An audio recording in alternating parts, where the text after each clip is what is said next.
আচ্ছা, চ্যাপ্টার 14 হচ্ছে cost of capital বের করা।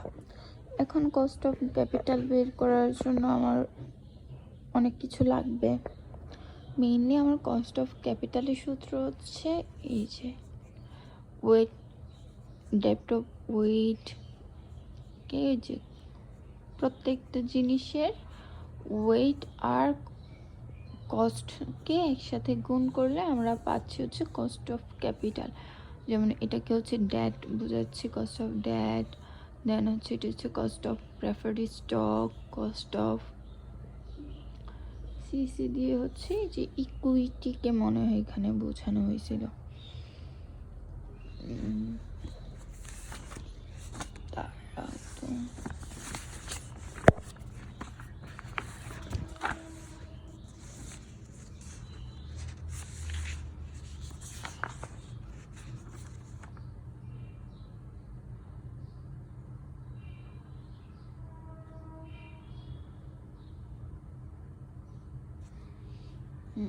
আচ্ছা হ্যাঁ, সিসি দিয়ে হচ্ছে এখানে ইকুইটিকেই বোঝানো হয়েছে। ঠিকই বলেছি। আচ্ছা, এখন হচ্ছে ওয়েট কিভাবে আমরা বের করি। ওয়েট হচ্ছে আমরা বের করি, ধরো আমি এখানে ডেটের ওয়েট বের করব, তাহলে আমাকে তো একটি ক্যাপিটাল স্ট্রাকচার দেওয়া থাকবে, যে ডেটের ক্যাপিটাল স্ট্রাকচার কত, প্রেফার্ড স্টকের ক্যাপিটাল স্ট্রাকচার ক্যাপিটাল কত, কমন স্টকের ক্যাপিটাল কত। তো সেই ক্ষেত্রে আমরা সবগুলোকে একসাথে যোগ করব। যোগ করার পর আমি একটা টোটাল ভ্যালু পাবো। এই টোটাল ভ্যালু দিয়ে এখন আমি যদি ডেট বের করি, ডেটকে আমি টোটাল ভ্যালুটা দিয়ে ভাগ করব। যদি আমি প্রেফার্ড স্টক বের করতে চাই, তাহলে প্রেফার্ড স্টক দিয়ে টোটাল ভ্যালুটা বের করব। যেমন এইখানে আমি তোমাকে যদি দেখাই দেই, এই যে এখানে দেখো ডেট, প্রেফার্ড স্টক, কমন স্টকের কিছু ক্যাপিটাল দেওয়া আছে। ক্যাপিটাল, টোটাল ক্যাপিটাল হচ্ছে 20। এখন আমি যখন ডি বের করব, কলমটা কোথায়, যখন এখন আমি ধরো ডি বের করব, তখন আমি দিব 8 ডিভাইডেড বাই 20।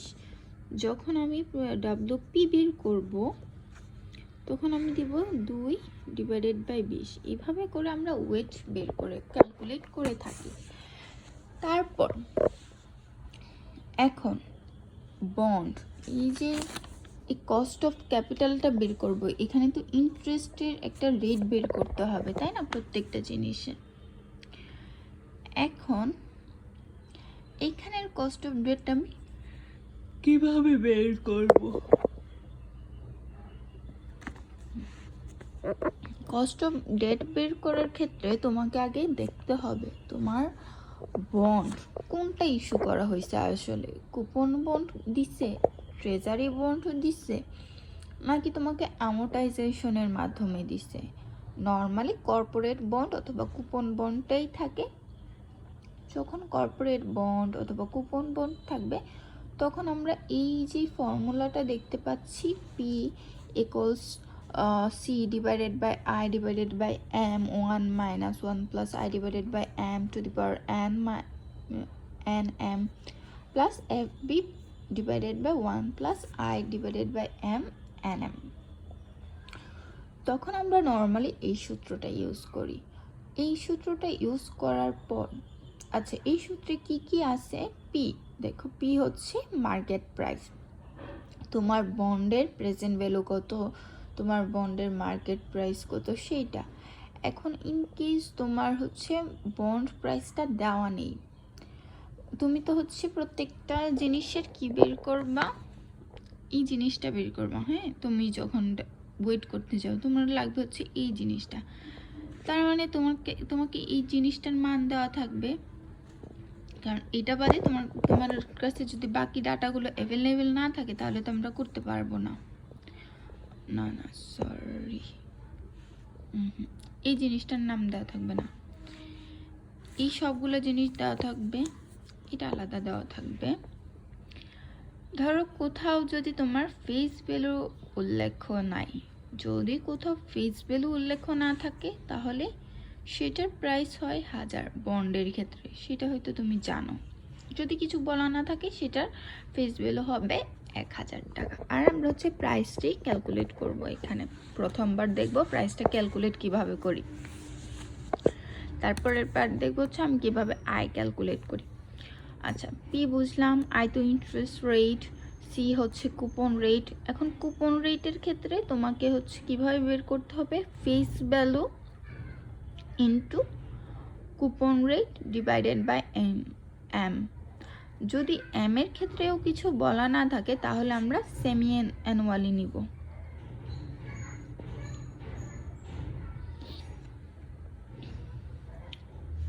তারপর আয়কে আবার ডিফাইন করতেছি যে আয় হচ্ছে ইল্ড টু ম্যাচুরিটি অথবা কস্ট অফ ডেট। এম হচ্ছে বছরে কতবার আসলে ইন্টারেস্ট পাবো সেটা। এখন একটা ম্যাথ দেওয়া আছে, ম্যাথটা হচ্ছে এরকম, 10% compounding semi annually 8 years bond YTM 15, তাহলে প্রাইস কত? এখানে মূলত তোমার কাছে হচ্ছে প্রাইসটা চাইছে যে একটা বন্ডের যদি 10% কম্পাউন্ডেন্ট মানে ইন্টারেস্ট হচ্ছে কর্পোরেট কুপন রেট যদি 10% হয়, এটা যদি সেমি অ্যানুয়ালি হয়, এটার ইয়ার্স যদি 8 হয় এবং ওয়াইটিএম মানে হচ্ছে যে তোমার আয় অথবা কস্ট অফ ডেট যদি 15% হয়, তাহলে তোমার প্রাইস কত বলা থাকবে। ম্যাম ওই সময় শর্টকাটে বলছিল তো এই জন্য এইভাবে লেখা। তারপর হচ্ছে তুমি সূত্র বসাবা, ওই যে সূত্রটা বসাইছো, বসানোর পর এখানে দেখো এখানে কোথাও ফেস ভ্যালু উল্লেখ করা আছে? নেই। যেহেতু ফেস ভ্যালু উল্লেখ করা নেই সেজন্য আমরা এখানে 1000 কাউন্ট করেছি। কেন নিয়েছি? কারণ আমরা জানি আমাদের বন্ডের ফেস ভ্যালু হয়ে থাকে 1000। এটা করে তুমি ক্যালকুলেটর করে নিতে পারবে। আমি কিন্তু পুরাটা জিনিস একবারই ক্যালকুলেট করতে পারি। তোমাকে যদি আমি একটু দেখাই, দেখো প্রথমে তুমি এটা দিয়ে দিও, তখন 50.15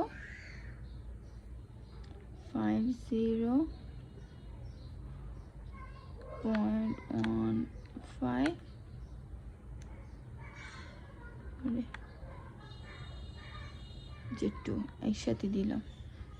উপরে যাবা, গিয়ে এখানে তো তোমার 1 দিবা, -1 প্লাস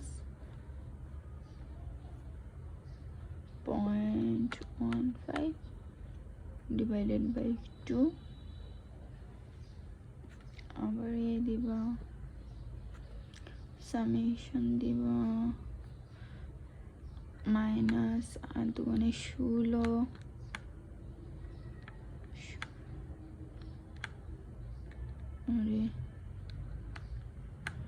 16। তারপর নিচে আসবা, ব্রেকেট ক্লোজ, দেন প্লাস, ক্যালকুলেটরে উপরে হচ্ছে 1000, নিচে হচ্ছে গিয়ে ব্রেকেট 1 প্লাস 0.15 ডিভাইডেড বাই 2 দিচ্ছি। এখানে ব্রেকেট ক্লোজ, তারপর লাস্টে গিয়ে ব্রেকেট ক্লোজ করে দেব। এই যে এখন তুমি যদি ক্লিক করো, কি হইল? হয়নি তো, হবে না তো। এখানে তো সামেশন ছিল, সামেশন কত ছিল? 8×16। এই যে দেখো তোমার 771.46 ডেট বের হয়ে গেছে। এখানে ইম্পর্টেন্ট হচ্ছে তোমার ব্রেকেটগুলোকে ভালোভাবে বুঝে দিতে হবে, যে ফার্স্টের লাস্ট ব্রেকেট দিয়ে শেষ করছি, তারপর যেখানে যেখানে ব্রেকেট ছিল সেখানে ব্রেকেট ইউজ করছি। যদি এই ব্রেকেটগুলো ইউজ করে ঠিক প্রপারলি, তাহলে তুমি হচ্ছে একবারই আনসার পেয়ে যাবা, আর তুমি একবারই আনসার বসাই দিতে পারবা, সমস্যা করবে না ম্যাম। আচ্ছা ঠিক আছে, এখন আমরা পরেরটাই যাই। এখন তুমি যখন হচ্ছে তোমাকে বলবে কস্ট অফ ডেট বের করো, অথবা তোমার ওয়েটের জন্য তোমাকে বের করতে হতে পারে ডিরেক্ট দেওয়া না থাকলে, সেটার জন্য আমরা কিভাবে করবো? সেটার আগে আমরা একটু জিনিস জানবো।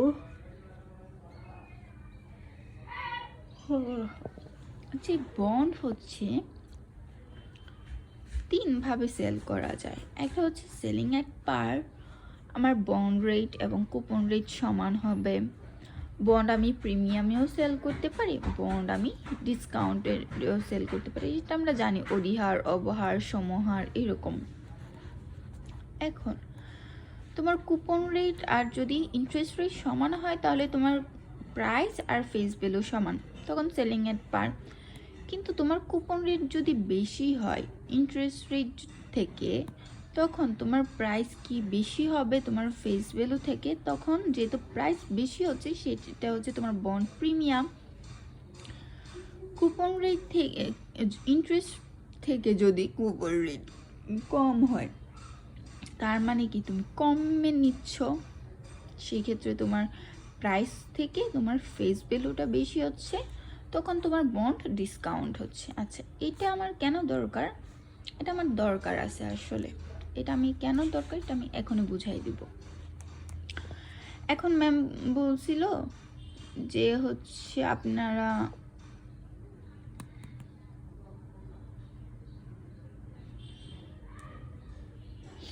আচ্ছা ম্যাম এইরকম কিছু টার্ম দিছিল যে পি যদি 1012 হয়, কুপন রেট যদি 10% হয়, এন যদি 8 হয়, এম যদি 2 হয়, তাহলে তোমার ওয়াইটিএমটা আসলে কত হবে।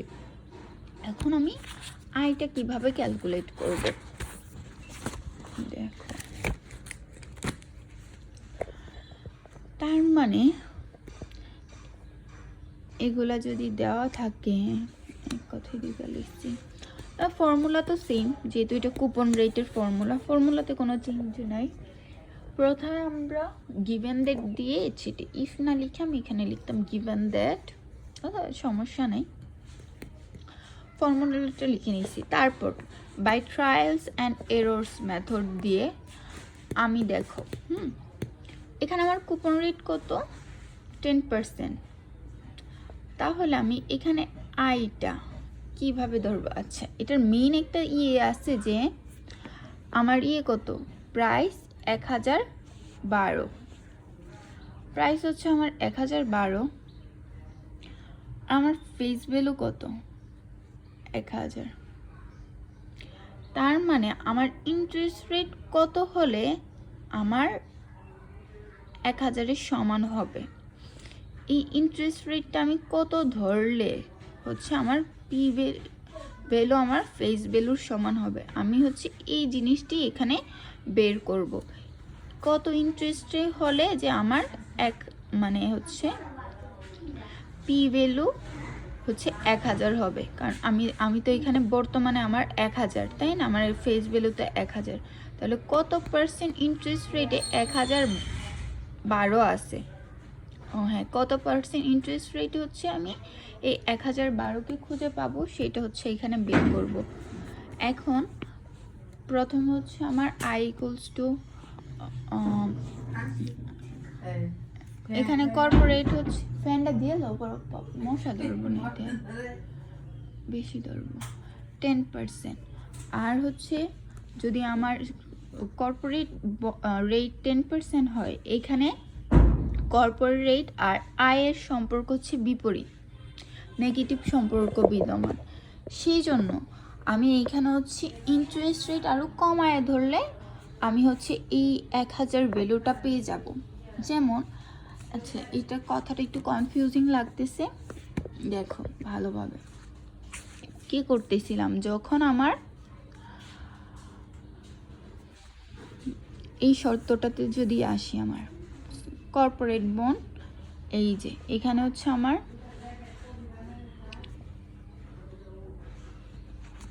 আচ্ছা দেখো আমার কি দরকার, 1012 থেকে হচ্ছে আমার 1000,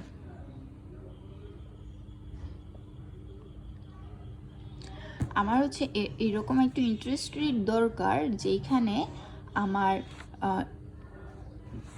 প্রাইস হচ্ছে 1012, তাই না?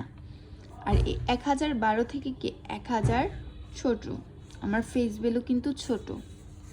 তাহলে ফিল আপ কোন কন্ডিশন করছে? এই যে প্রাইস ভ্যালু, প্রাইস বেশি, আরে না আমি কি বলতেছি, একটু না এই পার্টটা আমি একটু পরে বুঝাচ্ছি।